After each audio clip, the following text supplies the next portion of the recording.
It is opening night, baby. And we got the Clean Hits crew here. We are super stoked. First real day of NHL action, and it's starting in almost an hour with the Seattle and St. Louis Snooze Fest. Anyways, all eyes are going to be on Utah and Salt Lake City tonight. They are hosting to the Chicago Blackhawks. Obviously, we all know this. We've all been waiting for this date since, April for most of y'all.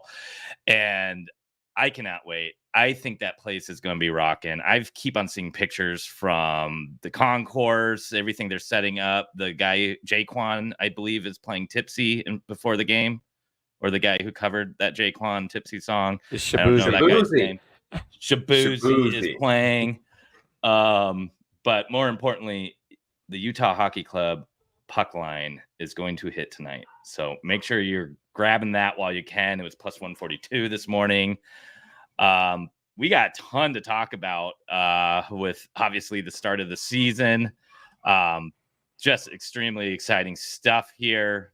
But this is the Clean Hits podcast. I'm your host, Brad. We got Corey, we got Kenny, we got Trent. We got a meetup if you are in the Phoenix area at AZ Ice Gilbert. And we got a contest today. So the other day, Trent found this cool Keller Cooley 24 presidential shirt on the internet. A picture of Cooley wearing it. A lot of people really like this shirt. And what we're going to do tonight is, if you can guess the first goal scorer ever for the Utah Hockey Club, whether that's the very first goal, or even if nobody can guess the first goal scorer, if they get the second goal scorer right, if nobody gets the second goal scorer right, the third goal, whichever one. But the person who gets the first goal scorer correct will get a chance to win this awesome shirt. But you do need to make sure you're following us at Clean Hits Hockey on X, at Clean Hits Hockey on Instagram. Like and repost with your pick, and subscribe to our YouTube. If you do all that and you get the goal score correct, the shirt is yours, and you will have quite possibly one of the coolest NHL t-shirts in the biz right now. Love that shirt. Speaking of shirts, we got another quick update. I just got hot off the presses the Cult of GMBA shirt. Oh, they will be going live very soon. So if you are like us and part of the cult of General Manager Bill Armstrong, you can show your support with this awesome shirt as well. This will be dropping in our store very, very soon. Lots of fun stuff. We got to get in on the fun. So again, got to meet up. And if you're part of the Utah AZ chapter at AZ Ice Gilbert, we got the shirt giveaway. So make sure you're following us, reposting with your goal scorer prediction, and your chance to win. Yeah, so how you guys feel? Keller Cooley 24 shirt. Like, even if you don't win this shirt, that makes a solid write-in candidate in November. Yes. You know, so if you're feeling like you need to write somebody in, that's a great ticket. I think we all win if they win. So just keep that in mind. You know. Yeah. For the BA shirt, go ahead. Oh, I was just going to say, and we just got to hope that we don't get shut out tonight, which I don't think is going to happen. But we got to have somebody score tonight. So, that's right. And for the BA shirt, I just realized that those are sticks and pucks. I thought it was barbells for Bill Armstrong's huge biceps. No, those are sticks and pucks. Yeah. And there's a face-off circle, and those are hash marks. Yeah. Yep. Yeah. Wait, where? Or it's, Playmaker Studios, who does all of our graphics. Actually, follow him on Twitter if you need graphic design done for your sports blog podcasts. If you're a capper, if you're tuning in and just need some cool graphic design, Playmaker Studios is who does all of our graphic work. Awesome guy, Hesse. He's out in England, so hopefully he stays up late to watch the game too, because we turned him into a Utah fan, boys. All right. Well, another thing we kind of want to show that we're going to be dropping a little bit later is kind of the Clean Hits crew season-long predictions. So we got our predictions for the home opener. You can see each one of us and what we're thinking, who scores the first goal, the points leader, and how many points that player will have. Unanimously, we all think Keller is going to lead the team in points.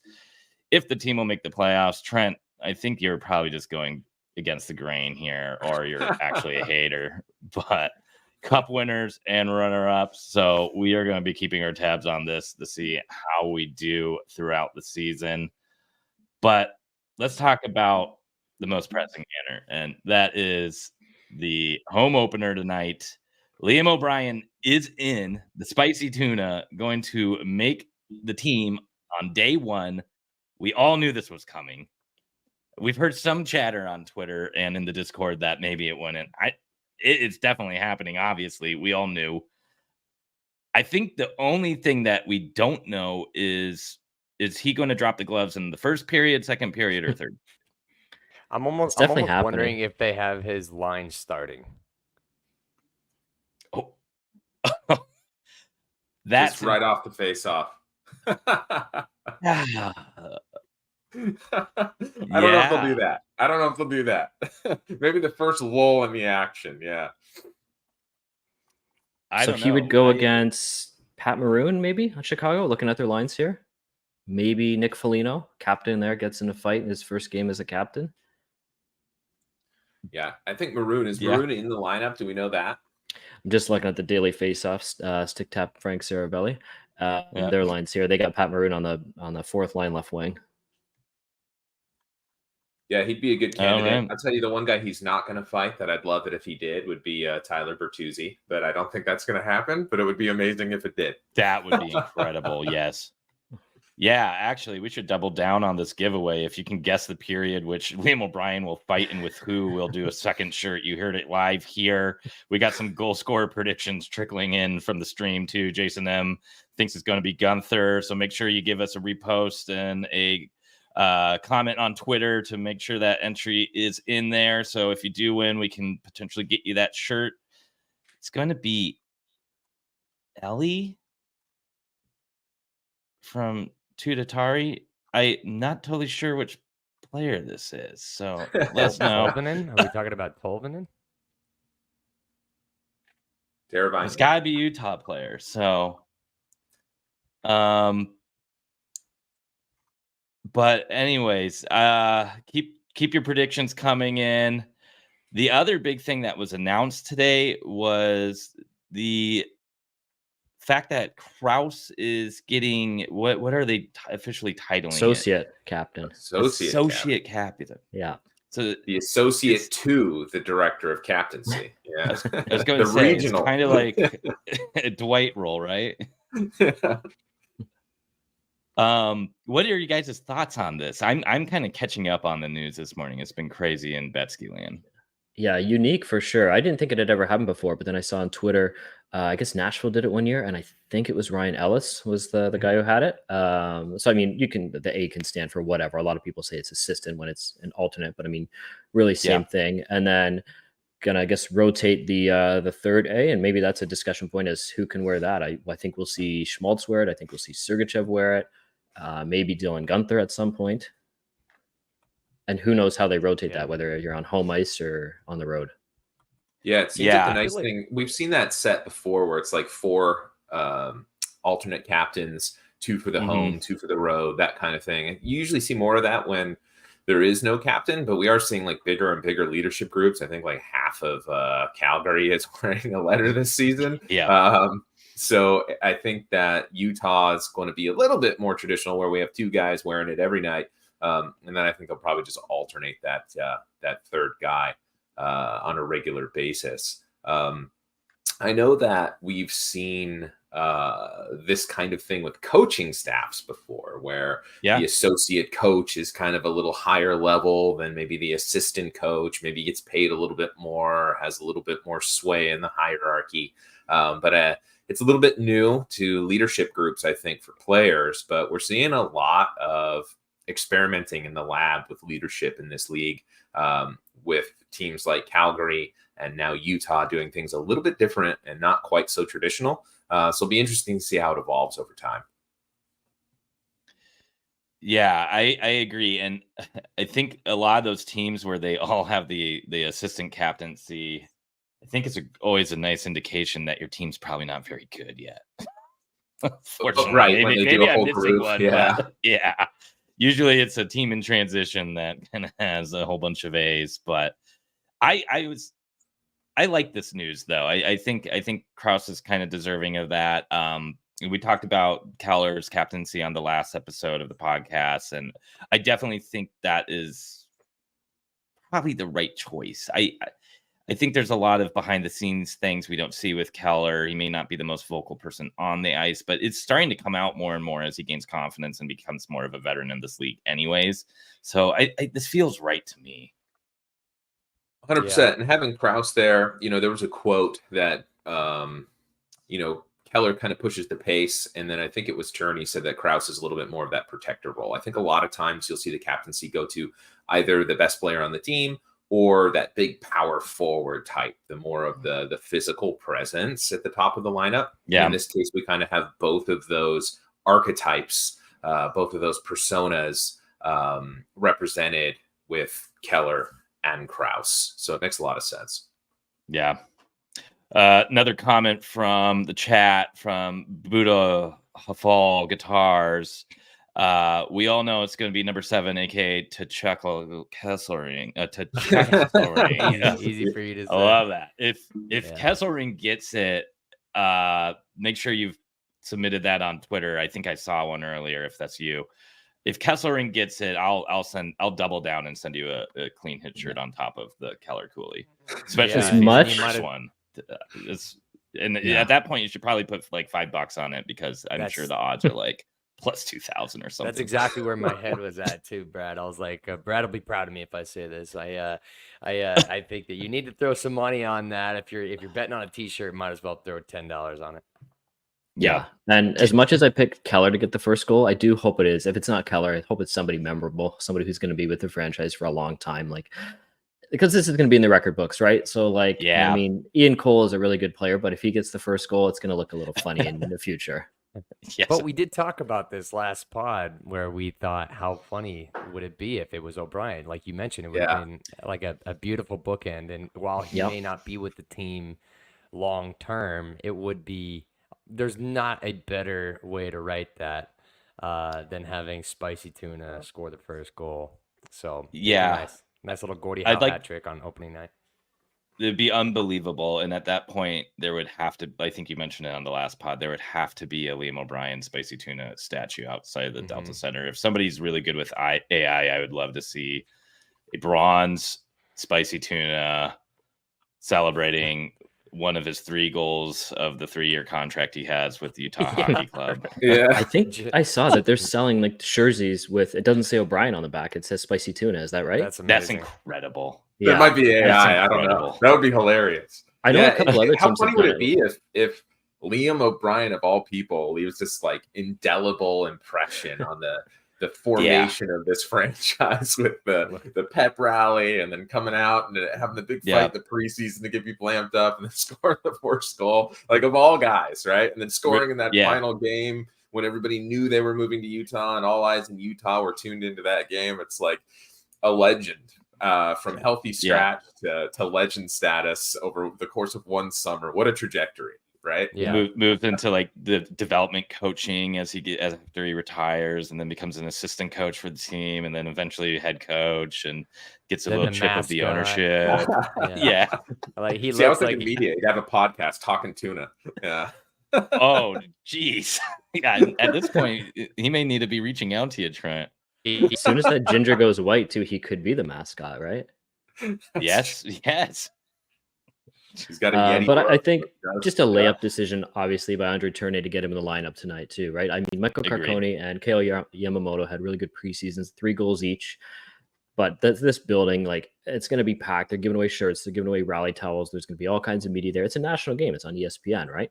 That building, to quote O'Brien, that building is going to be buzzing. And just to get him in the lineup, it's just going to add to it. And if he does score or if he fights, which is probably, I guess, more likely, that building is going to go even crazier. Yes, I have to agree. And so it was announced earlier today what the lineup is tonight, and the 2 kind of big question marks, what are we going to do with all these forwards? And the 2 that ended up sitting were Yamamoto, who did sign with the team on Sunday, and Carcone. Both somewhat surprising, but I don't think it's going to take long to see one, if not both of these guys in the lineup together very soon here. I do think the door was wide open for Doan to try out as the third center with Nick Bjugstad out. I don't think this was necessarily a spot that was just going to be given to him. I think Yamamoto was brought in for competition's sake too. And obviously Carcone was showing to everyone that last year may not have just been a one-off thing. But I think this is kind of that perfect opportunity to really see what Doan can do. And he had a very, very impressive preseason. I thought he looked like a vet out there. I thought he did just about everything you could have possibly asked him to do. He was stripping pucks, playing against the boards, getting in front of people's faces, finding lanes. He had that great shot that Yamamoto deflected into the goal. Yeah, what are you guys' thoughts on what Doan can do and potentially maybe even sticking with the roster? Well, he's kind of got like almost another month of training camp. If you think of it, he's got until Nick Bjugstad comes back to really solidify his spot, whether he's going to play center or wing. And I mean, knock on wood, there's going to be other injuries in the next month as well. So more spots are going to continue to open up. Yeah, I totally agree with that. I think that that's kind of true for a few people on this team, right? I think with Doan, Carcone, and Yamamoto, maybe Carcone a little bit less than the other two. But yeah, this is just an extension of training camp where the evaluation is just going to continue, especially with both Doan and Yamamoto having two-way contracts. And really the risk of claiming Yamamoto is a little bit mitigated by the way his contract is structured, which we'll talk about in a second. But what do you think about Doan, Kenny? Yeah, no, I think this team kind of emphasized it's how much it values pedigree when they talked about when they selected Tej, and I think that Doan, just what he did in the final stretch with Arizona, he has that pedigree, that fighter mentality, and he's not going to go down easy. And so I'm really excited to see it. It is going to force a difficult decision in the future, but I could absolutely see a scenario where Doan gives them no option but to remove somebody else from the roster. It's a great problem to have, and having this depth is something that this franchise has not had very often, if at all. It feels really good to see this, and you can say the same for the defense. I mean, Marino is out. Kolyachonok makes the opening night, which I am very excited about because I thought he was showing a lot of promise at the end of last season. He had a couple points. I believe he had a goal in one of the last games, maybe that game in Vancouver. This is a guy that BA went out and got from Florida, the Ice Cats, the Panthers, my number 3, my number 2, if you will. Was it Strawman? Yeah, for Strawman. Yeah, it's part of the Strawman deal. With a second round pick. And Strawman ended up being a great vet defenseman, kind of an Ian Cole type player. So Kolyachonok really kind of comes in, helps solidify the depth. This is kind of another guy that's getting that extended training camp too, because it's another situation where we can get him sent down. He can still progress and develop in the AHL in Tucson, and we have Ian Cole as just another layer. I'm sorry, Robert Bertuzzo as another layer for kind of defense and being able to just shift guys in and out as they get banged up, as they get tired, have fresh legs. It's a very good problem to have right now. So I think the roster is feeling pretty strong. Yeah, and I think with Kolyachonok, it's good timing for Utah, I think, because he would have to pass through waivers. And he did have a really strong close to his season last year. And he was a relatively high draft pick. I think he was an early 3rd round pick. And a really impressive junior player, someone I was a big fan of. I was really excited when they acquired him in the Strawman trade. I don't think he'd really shown his best stuff as a pro. I think there were aspects of his game that didn't really shine through under the pressure of the NHL pace and the stakes in the NHL, where he didn't really show his gritty side or his risk-taking side. I think he was playing a very safe, controlled, vanilla game when he was up. And I think last season he kind of let it all hang out a little bit more. And I was very impressed with him during the preseason, more so even than a more highly regarded prospect like Max Zuber. I thought that in the actual NHL camp, against NHL teams in the preseason, Kolyachonok shone more brightly. I think we see that reflected in the fact that he's going to be playing in the regular lineup here this season And that might be someone they were a little bit worried about maybe losing on waivers if they did send him down. So I think he's well suited just stylistically. Handedness, not the same as Marino, but Bortuzzo is, but stylistically a little bit well equipped, I think, to be a decent depth stand-in for Marino until he's healthy. Yeah, and he'll get some decent playing time this year. I know last year we used 12 defensemen, which was a little high, and partly because defensemen got moved out of the trade deadline, so more had to come in. But any regular season, you're probably using 8, 9, 10 defensemen. So Kolyachonok's going to play this year. Bortuzzo's going to get some ice time as well. Maybe Max Zuber, and there's some nice depth in this organization for the first time in a very long time.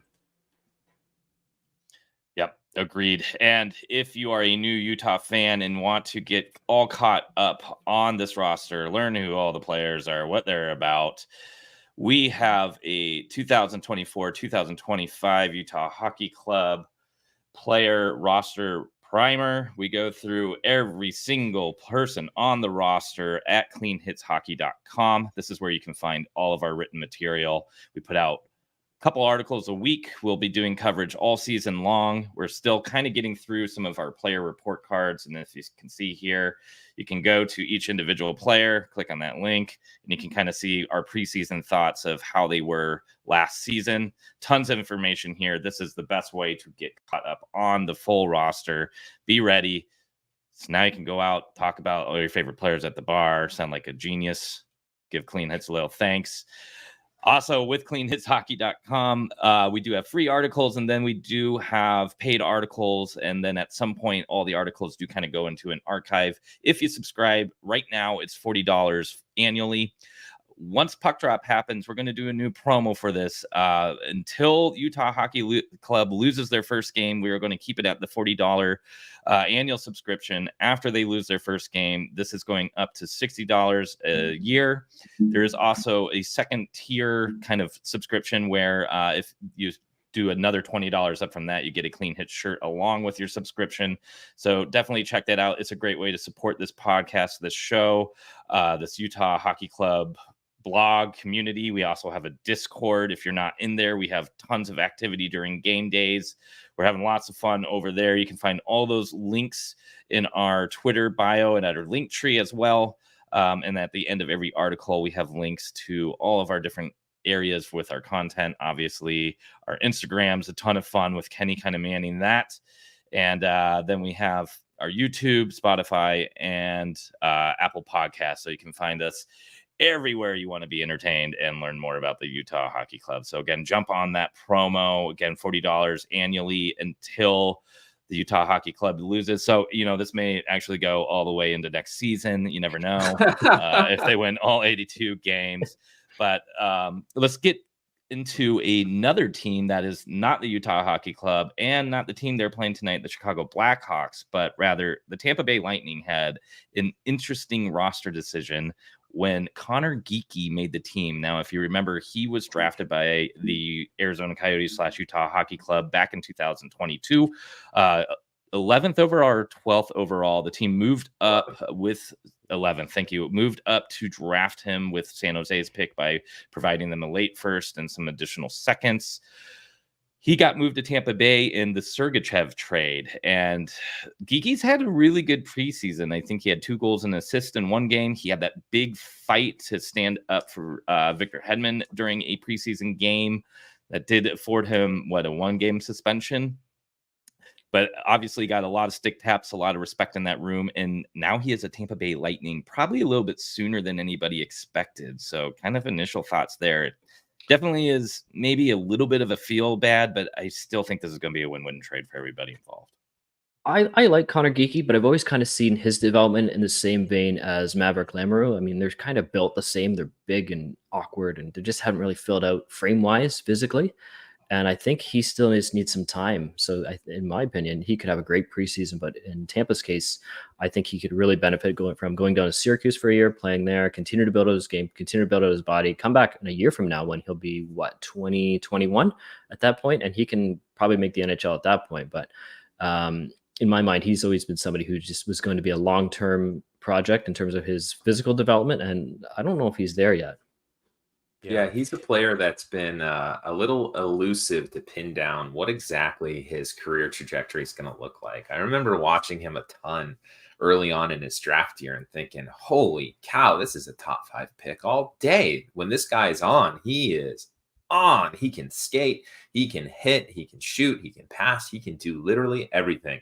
And then the doldrums of the season hit a little bit, and I saw the other side of Connor Geekie, which is a big kid who kind of floats around a lot, right? His controller comes unplugged a bit, and he can drift quite a bit. He can check out in shifts, games, weeks, and months. I've seen it all with this player. It's funny when he's playing junior teams, some kid, a Josh Davies type who he fought in the preseason in the NHL, one of those kids would take a run at him and poke the bear, and he'd wake up, and then suddenly he'd have 4 points and 3 monstrous checks. You know what I mean? It's like as soon as he was engaged and locked in, he was unstoppable as a junior player. But there are far too many periods where he just didn't engage. He wasn't dialed in, and you could see it. And I think that junior is not the best place to learn consistency, especially when you have that frame and that talent. You can just kind of choose to click on or click off and be as effective as you like. And then I think the NHL is not really much of a development league. So to me, I see the AHL is basically the best place for a player like him to learn how to be a consistent pro who brings it on a nightly basis. And I think that's the biggest difference between a really good AHL player and a true NHL player is consistency, right? His high water mark has always been high, but his lows are a little bit too low. And I think that when Geekie finally figures that out, he's going to be a great player. It's just the level of consistency that he can find, I think, will dictate what his future is. And I do expect and hope really that he does spend a significant amount of time in the AHL working on that this year, unless something happened over the offseason that I missed and he's got it all figured out. Maybe he cracked the code. I don't know. It'll be interesting to watch. Yeah, and the trade stung a little bit, and it stings a little bit now to see that he's made the squad. But we have to remember the timelines for these teams here. So Tampa is a perennial Cup winner, and credit to them if they've identified that Geekie is ready for the main roster. That organization doesn't make a lot of mistakes there. With that being said, if that is the case and Geekie is ready to make the roster, who is he trying to beat out to make our roster, right? We already have way too many bodies to fill one spot. One thing that we didn't have was a solid D core, and guys like Sergachev do not come available very often. So if we're talking pure timeline and pure organizational fit, it is nice to have a piece like Geekie that teams covet. And again, Tampa is still trying to stay relevant, but also trying to grab, ready-made NHL pieces that are much younger than the roster that they won cups with. But we were able to kind of kick that can down the road when we drafted Cole Baudouin after shipping Geekie out. I'm sorry. It was the following day. But the wheels were in motion, right? Yeah. So again, if we're talking pure timeline, it wouldn't have been a good fit for Geekie this year, especially if he is NHL ready. So it'll be fun to watch him. I'm a big fan of his personality and him as a player. But at the end of the day, you got to make that trade. 100%. Yeah, and I think one piece I would add there. No, go ahead. Yeah, I think that's something that we have to keep in mind and probably will be lost a little bit in history is the bearing the Cole Baudouin pick had on this trade. The idea that they went with Baudouin, that they traded up for him and targeted him, I think played some part in the ability to move a piece of Geekie's caliber to bring in a piece of Sergachev's caliber. And I think that's a great point, Kenny, and something people should keep in mind as we continue to be impressed by and encouraged by Cole Baudouin, and then remembering that we also have Sergachev on the back end. Yeah, and I mean, it almost sounds crazy, but I think if you're Connor Geekie, it's easier to make Tampa Bay's lineup right now than it is Utah's. And I know Tampa's won 2 of the last 4 Stanley Cups, but they're a team on the way down, or they're almost trying to keep their Stanley Cup window open, but on the way down, whereas Utah's on the way up. And then you look at Tampa's lineup, they still have Braden Point and Anthony Cirelli at center, but they lost Stamkos And, there's going to be opportunities there that maybe we're farther away in Utah.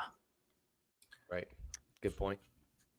That's right. They're a better team, but they're a bit top heavy, right? So Yeah. I think having the ability to crack under depth, right? And they just as John don't have the young Doe, I don't know talent. if that's your real name, John, says we're being homers on the trade because he thinks we lost our best D-man last year. And Moser, I would challenge that. I would say that Moser was better the year before last year than he was last season. And I don't know that he was consistently the best defenseman on the team. And I also would venture to say that he would never be the best defenseman on any team that wasn't in the lottery. And yeah. Oh, go ahead, Brad. And as much as I liked Moser, and I think that was part of the reason why this trade did sting, was because he felt like one of the few top 4 players we actually had on the blue line. Mm-hmm. He's a very vanilla player, and that doesn't necessarily mean he's bad. He's just doesn't necessarily excel in one thing. I thought he actually kind of hindered the power play at points. Oh, yeah. Very defensively responsible, though. Great two-way player. He can still move the puck well. Lots of good aspects to his game. He's still very young. He could still continue to develop this. But I think we've kind of talked about it behind the scenes, too. It really feels like this is that year that he needs to be able to take another step offensively to have that potential to be a top defenseman.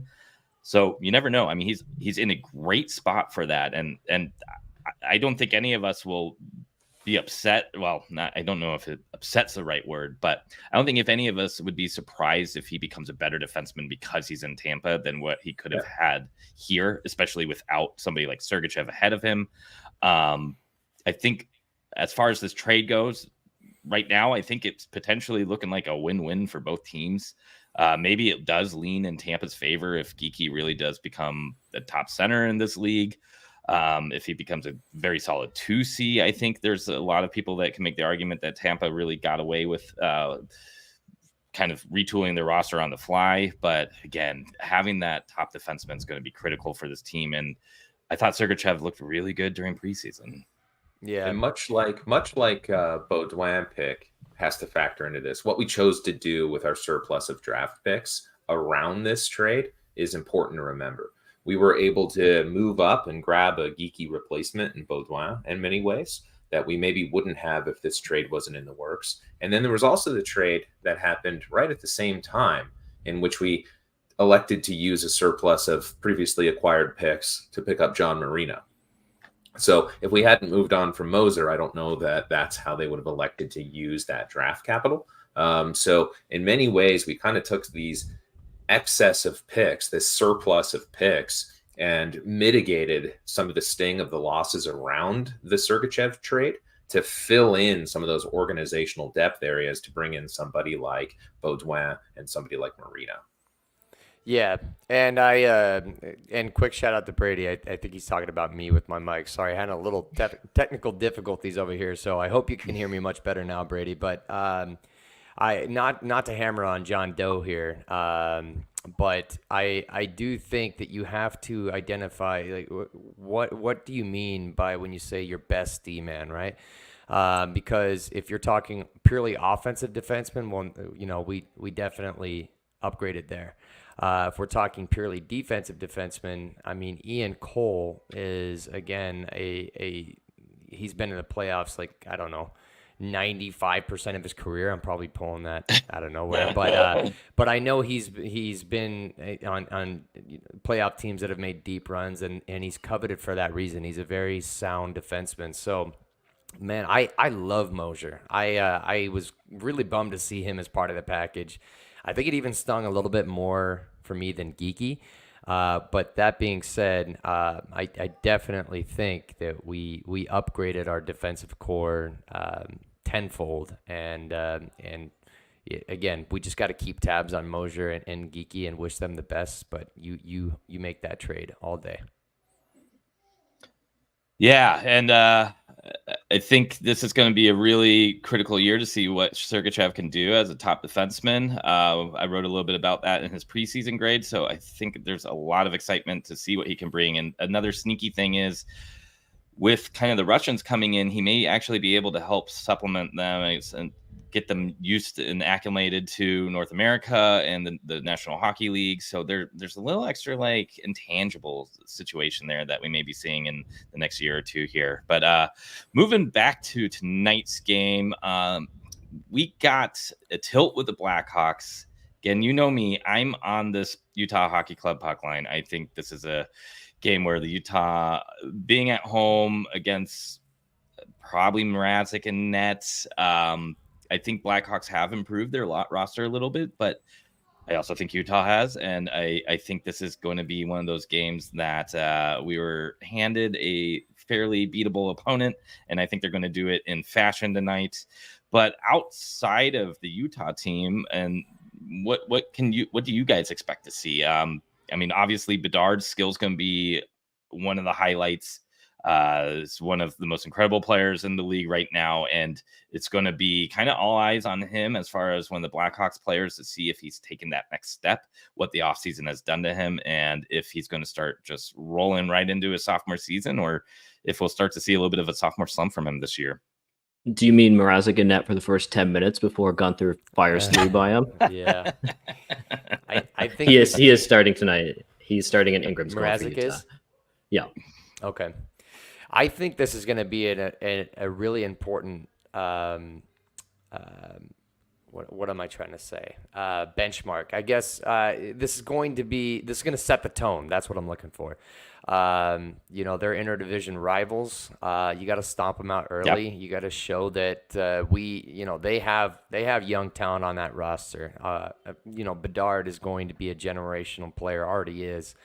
But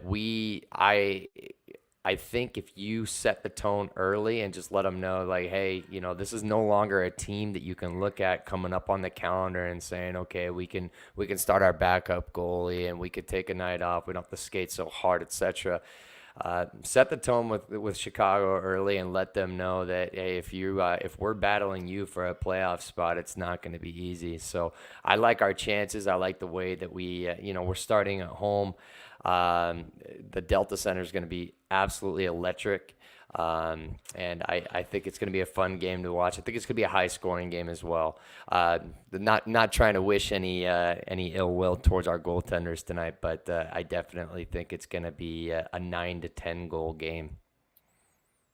And that's just what Andre Tournier is hoping to avoid, I'm sure. Yeah. He'd like it nice and boring. Yeah. Right. So we'll see where it ends up. I think with Chicago, I think they're kind of done bottoming out as much as humanly possible. I think they cut as deeply as any team could possibly cut in recent years. I think they're looking to build back a little bit of respectability with some important pieces in the lineup that they want to insulate a little bit.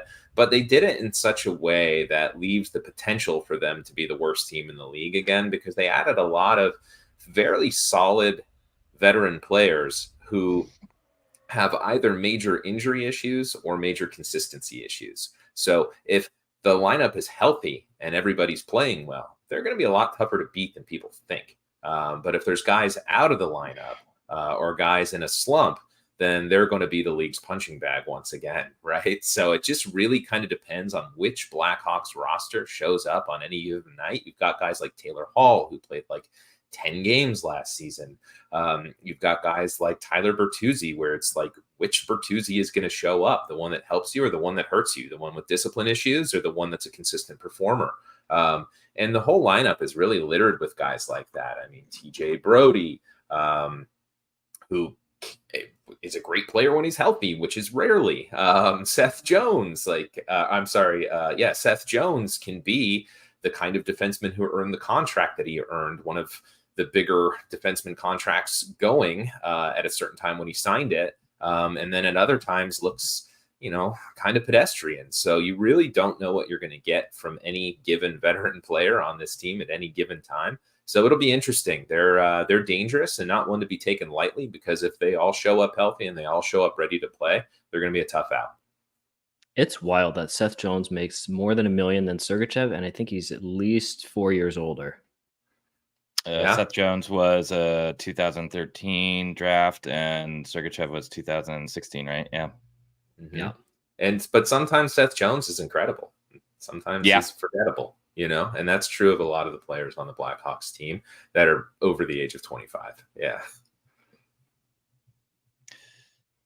Yeah. Well, again, don't forget we are doing that giveaway for this game. So if you can guess the first goal scorer, and you follow us on Twitter/X at Clean Hits Hockey or on Instagram at Clean Hits Hockey, give it a like and a repost and subscribe to our YouTube. You can get this awesome Keller and Cooley 2024 shirt that we saw Cooley downing the other day. Absolutely sick. If nobody guesses the actual first Utah goal scorer, then we will obviously keep on bumping it down till somebody guesses the correct one. And again, don't forget at cleanhitshockey.com. That's where you're going to be able to find all of our written articles about player profiles. Trent's going to be covering a lot of our prospects. So if you want to keep up of what's going on in the KHL, what's going on in Tucson, all across the Canadian Hockey League, make sure you are subscribed to us at cleanhitshockey.com. Right now, the annual price is $40. Once the Utah Hockey Club loses a game, that is going to move to $60 a year. So again, no better time to jump on that than right now.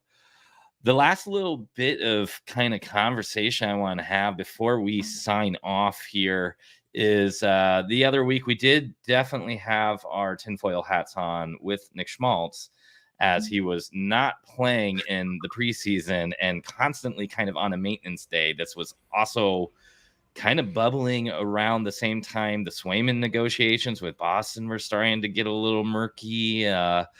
And we know that Bill Armstrong has been kind of hunting down for goaltenders, young goaltenders for a while now. And it started to kind of feel like there was a little bit of a breadcrumb trail going on. But obviously, Swayman signs a mega deal with Boston. Nick Schmaltz played in the preseason game this weekend, and he has an A. So I don't know if this saga is over yet. I definitely think he's a name to keep an eye on. He has this season and next season on his contract left. We have a slew of wingers who will be slowly knocking on the door. So what do you guys think about Nick Schmaltz, and kind of did we make it a lot of noise for nothing, or is the cat still not quite out of the bag? Well, I think the noise was justifiable. I forgot who brought it up, but it was a good point. Someone identified in our group chat that the morning that Swayman got signed, it was all coincidentally the same. The first time that Nick Schmaltz suited up for a preseason game. So, I mean, I still think there's some smoke there, right? I mean, my tinfoil hat is still going to be on, even though this trade idea is done, right? It's dead. It's just really, really odd timing. And I think another thing that we could potentially read into a little bit, and I'm going to read into it a lot just because, hey, that's the kind of guy I am. I love speculating. But, Nick Schmaltz was a full-time alternate or associate captain last year, and now we've just got one, right? And so they may not be married to the idea of Nick Schmaltz. And again, we talked about it. Nick Schmaltz is a good hockey player. He's a 60-point hockey player. But, there's been times where you think, like, if Keller wasn't here, how impactful would he be? He seems to have chemistry with one guy and one guy only on the team. I think it's something worth monitoring over the season. And my last point on this is kind of going to pivot away from it, but circle back to it, is think about this roster and think about how it's been constructed. The players that are on this team were, Bill Armstrong either inherited from the previous general manager, drafted or signed, and, physically had to go up, give out pieces, give out money to acquire. The one spot that we really kind of just got handed a piece is in the goaltending position. We claimed Connor Ingram off of waivers. Karel Vejmelka was a Hail Mary. It just kind of this random signing from overseas. So I just don't feel like Armstrong's work is done in that department, whereas you see he's done massive overhaul in the forward and the defensive department. So I still think that one, we're looking at a goalie, and two,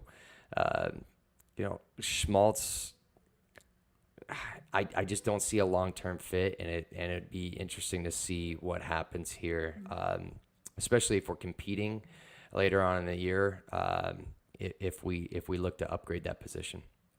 Yeah, I don't think Schmaltz is a long-term piece, whether he's traded or his contract just expires. So he's signed through the end of next season, and then whether you trade him or just let him walk, it's going to open up $6 million in cap space that you can do something else with. I do still think he's going to get traded at some point, maybe this season, maybe next. And my other question now is with Swayman off the board, and we know that Armstrong tried for him previously in the OEL trade.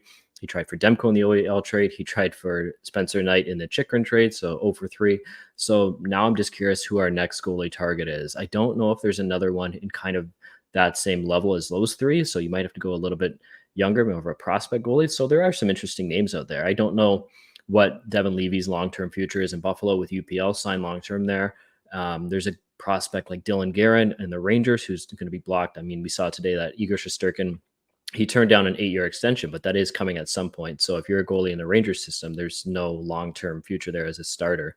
And another name I'm kind of curious about is Nico Dawes in New Jersey. They're kind of in their cup window now. They've brought in Markstrom to be their starter. I mean, Markstrom I think he's 34, so they still need a goalie in the future at some point, but that could be a trade chip for them if they're looking to load up for a cup run here. And that could be somebody that we could take a look at.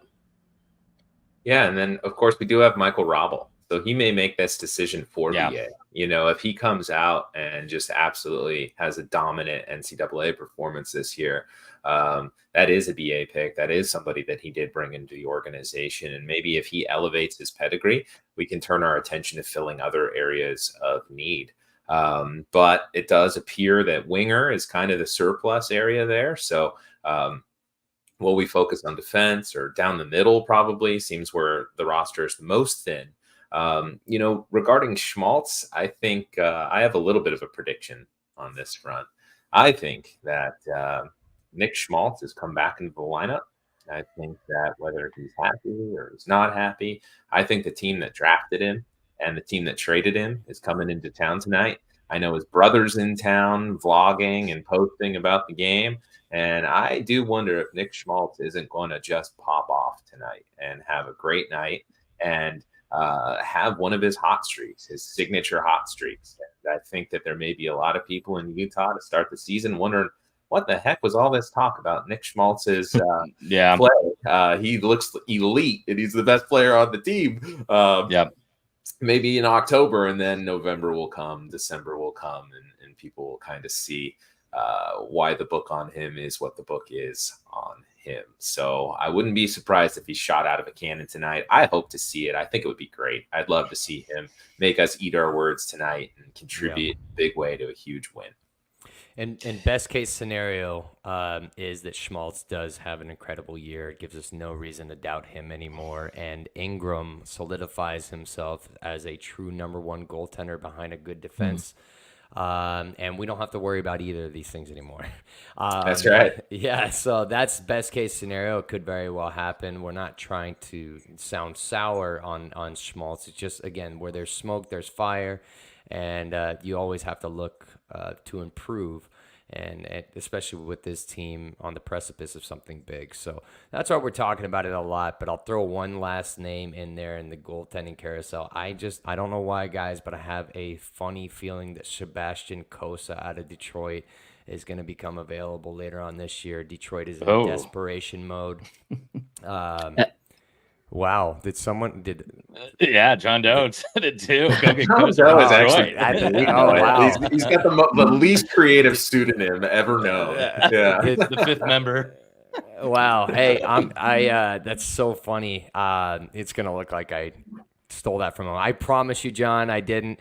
But you know, that is crazy. But yeah, I do have a feeling that he's going to be available. I mean, you look at Detroit, they stack up on goaltenders. I think they've got 3 currently right now. They still have Ville Husso, who could be, you know, take over as a number one goalie for them, and they're going to use him for the future. So again, something to keep an eye on. But hey, John, you and I, great minds think alike, man. So yeah, that's pretty funny that happened. But anyway, that's all I got.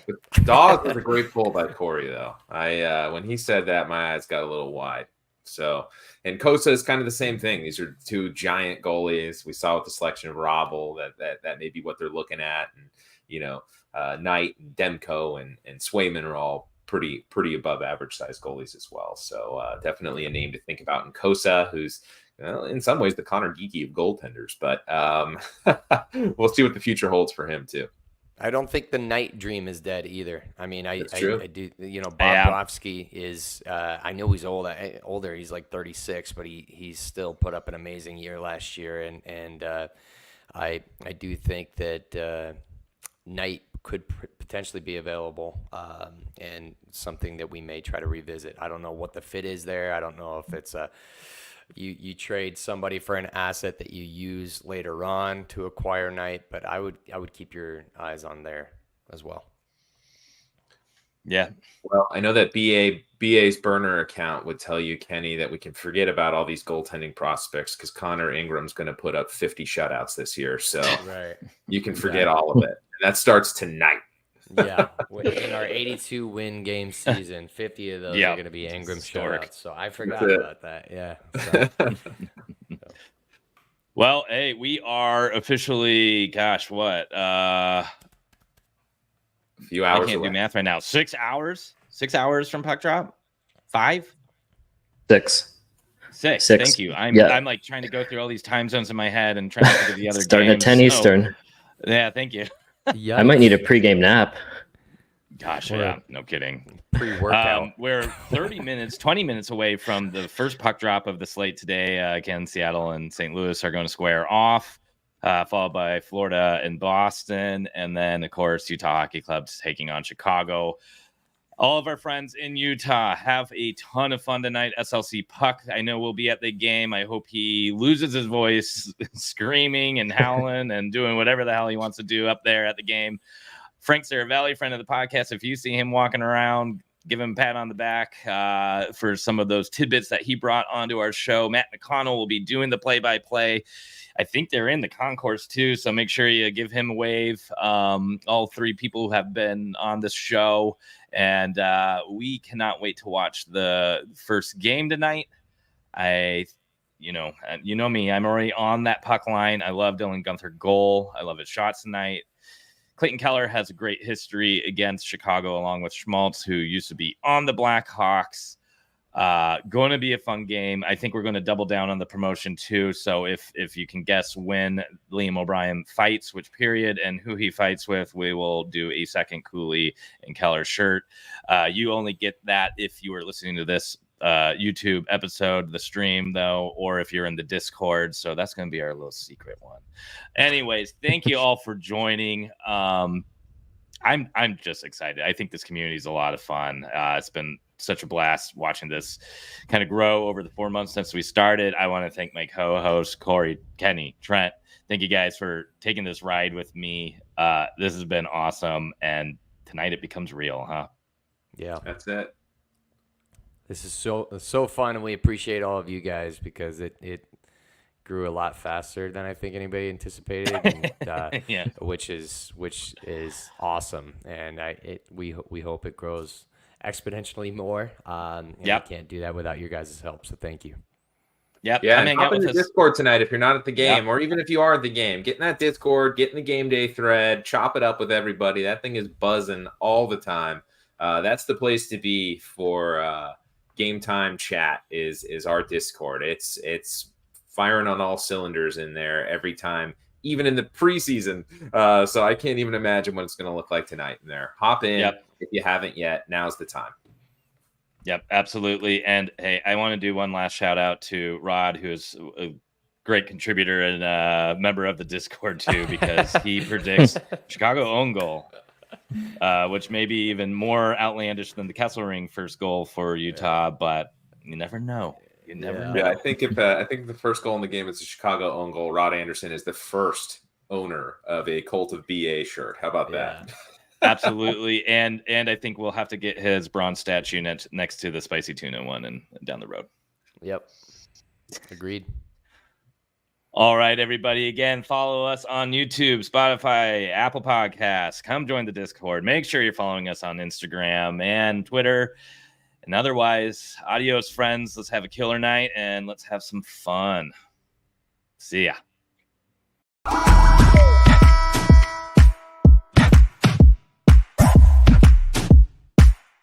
We know we running it now. Watch the game change. Watch the game change.